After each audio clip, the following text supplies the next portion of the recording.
Hello, welcome to what is almost episode 7 of The Mad Englishman with the little guitar and the big C, with myself and Wendy Lilly. This is going to be a slightly unusual one because it's, as you can see from the surroundings, it is going to be an outside broadcast, but not most of it, not an outside broadcast from my garden, but it's actually, we're going to be going to Moulton Leisure Centre to record a special episode which is dedicated to prehabilitation and rehabilitation. At the moment, I'm going through rehabilitation, but the really exciting initiative, I think, is something called prehabilitation. Just a very quick bit of background. I had treatment for throat cancer about a year ago today. The treatment started, and I had 6 weeks of fairly brutal treatment, which is covered in a lot of detail in episodes 1 to 6 of the podcast. This is a particular area, the new initiative of prehabilitation, which I really could have done with at that time. It's about giving people the best possible chance before treatment starts. So it's about looking at the good pillars of health, so that be physical exercise, nutrition, sleeping better, relaxation, so that if there is a window of opportunity between the point where somebody is given a diagnosis of cancer and the treatment that they start, if there's a window of opportunity for somebody to be supported in whether it's taking part in some exercise, looking at their diet and getting the best nutrition they can, looking at their sleep hygiene, if there's any ways to improve things, if there's a structural approach to supporting somebody, what we know is people's outcome recovery is a lot better if they're given that support before treatment.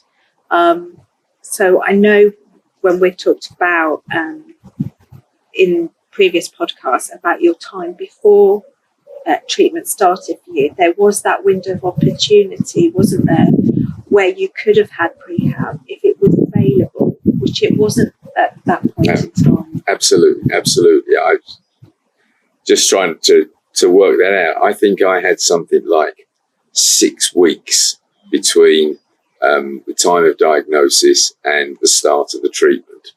And then in my particular case, with my particular type of cancer, then the first 2 weeks or so of the treatment period is not too bad. So that was about 8 weeks of time that I could and I should have given attention to both exercise and nutrition, and I didn't. And one of the problems is, Wendy, you just talked about the pillars of health, and the messages that are given in a very positive way is if you smoke, stop smoking. If you drink alcohol, try and reduce the alcohol. Eat well and do exercise. That is a message you receive so often that it almost becomes sort of motherhood and apple pie. And in my case, it really just did that. And I really regret that I didn't take that advice then. I lost about 3.5 stone, 20 odd kilos during my treatment. And I lost it all from the muscles in my legs, from my arms, from my shoulders. And I am still paying for that quite a bit now, a year after. I'm in the rehabilitation stage of the Prehab Rehab program, and that's really starting to do me a lot of good now. But I really wish that it had been available. The next stage of our outside broadcast will be from the Leisure Centre and with the Prehab team. Welcome to Moulton Leisure Centre. As you may have gathered by our our costumes, we are about to take you through the details on the Prehab and Rehab initiative, which, as I've said before, is a really, really good initiative that I wish I'd had when I was given my diagnosis. Very briefly, the Prehab element is designed to be given to people when they have a diagnosis of their cancer, and it's designed to give them exercise, occupational therapy help, and dietitian help before they start their treatment. A really, really important time. So this is the session which is held every Tuesday morning, and we're about to go and meet the team that are going to do it, and then Wendy and myself are going to demonstrate some of the exercises that we have to do. So let's follow on. Okay, so here we are in the exercise room, or the session room. I just want to introduce this fantastic team, which is the Prehab team, and of course they're not standing completely in their pairs, so I'm going to have to introduce this carefully. So in the middle, we have Jade and Helen, who are the occupational therapists. Either side of those, we have Jade and Cheta. They are the physiotherapists. These are the two people you have to be really nice to, because they can increase the weights you have to lift, or they can increase the number of repeats. This end here, we have Kay, who's the dietitian, and she will give a brief chat as to what she's about. And at the end here, we have Tom, who is general administration, general sort of support for the team. So obviously the most important person in the team. So I'm going to hand over now, first of all, to the occupational therapist, Jade. So Helen and I are both occupational therapists, and part of our role is to facilitate a group talk at the end of the session. Some of the topics that we cover are things like fatigue, sleep hygiene, breathlessness management, and managing your thoughts and emotions. We round off the session with a little bit of relaxation, where we're practicing different techniques that you can take away and use in your own time. So I'm Chedza, I'm the physio in the team, and then alongside Jake, apart from what Mick said about kind of being kind to us, we are really kind, I promise. So we support people in increasing their exercise levels and their physical activity levels in general. So within the group, there'll be some strengthening exercises, some exercises to work on the strength of your heart. And we'll be working alongside with the OTs as well as the dietitian, but just to kind of implement some strategies that you might have been taught about fatigue management. So if you find that you're doing the exercises, but then when you go home, you're very fatigued, there's some strategies that you can learn from these guys as well. Hi, so I'm Kay, dietitian, and I'm here to help facilitate the group sessions as well. So I do a sort of targeted group session, sort of answering questions that you might have around sort of diet, and try and arm you with a few sort of common issues that people might have and things you can do to help. In addition, there is a private clinic room that we can use at the gym where I can sort of speak to you on a one-to-one basis if there's any sort of more specific issues that we need to go to in a bit more detail, really. Okay, so I'm sure the question you're all asking is, where's Wendy? Well, here she is. So there's the way this works is it's a circuit session. So there are 6 different exercises which Chedza will doubtless explain in more detail. We're just going to give you a quick demonstration. I'm going to do 3 of them, and Wendy's going to do 3. The reason for this is that the sessions are weekly, but I've been able to do the exercises at home fairly easily. If you haven't got the weights, then just put some cans of baked beans in a bag or something like that, or just hold cans of beans or whatever. And it is quite important because they are exercises that you can do. I think Chedza is going to want to make sure that you're doing it properly and you're not going to injure yourself. But it is. As with lots of the other things I've been talking about, with lymphedema and things like that, there's a big element of self-help in this. And I'm going to stress again, I wish I'd had this during the probably 2-month period when I could have, between diagnosis and the start of my treatment kicking in really badly, I could have done these exercises, and I would have lost far less muscle mass, and I would have been much fitter as a result. So my advice is, which you'll hear again during the podcast, I'm sure. My advice is just try these at home. So this particular exercise is called the farmer's carry. So you've got 2 weights on either side. That will be assessed for you by the physiotherapist and the assistant practitioner.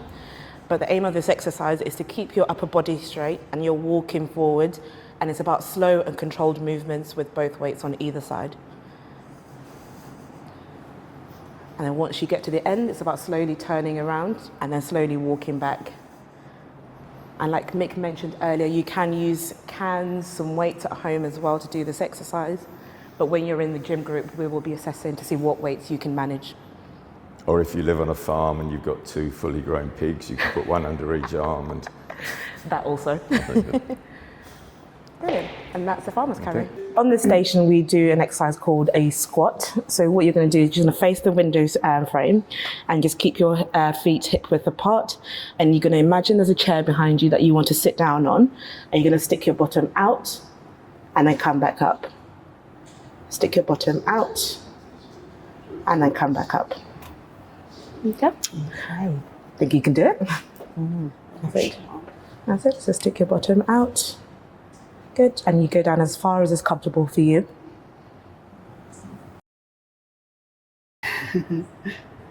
Good. And some people can go halfway, and that's absolutely okay. You're still working the muscles at the front of the thigh as well. Say that. Yeah.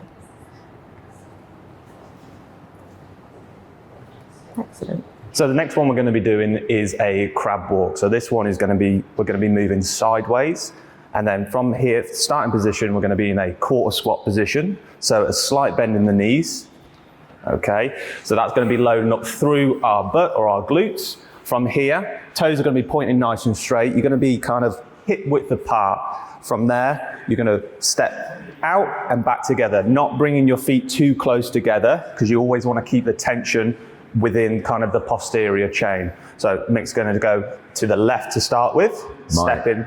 My chivalrous nature has decided to do this rather than make Wendy do it. Yes, it's very kind of him. So the key with this one is not to stand up too high during it. So you want to stay nice and low. The lower, the better. That's it. Good. As you can see, he's not bringing his feet too close together. There's always a good gap in between. And then when he gets to a certain point, he will then come back the other way, facing the same way, because we don't want to turn around the other way because you'll be working the same side too much. That's it. And it's staying nice and low, keeping those toes pointing nice and straight, nice and parallel. Good. Chest is up, head is up. Hands can be wherever, like Mick's doing right now, but not on the legs. There we go. Perfect. Good. Okay.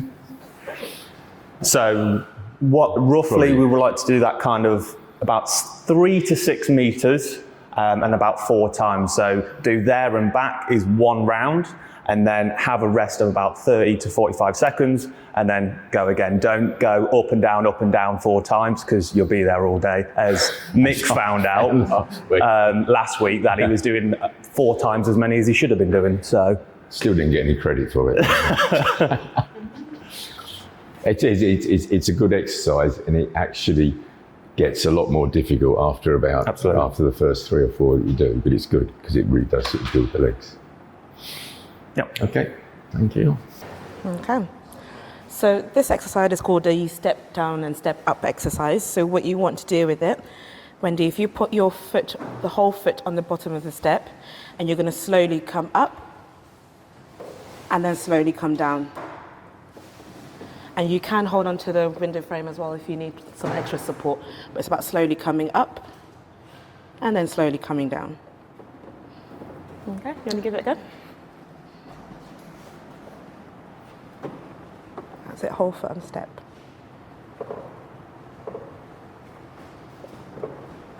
Excellent. And slowly come down. And then you could do the same with the other foot as well. So lead with your left leg. Oh, that's Left. That's okay.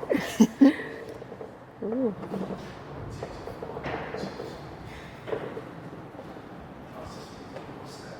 Okay, excellent. Perfect. Well done.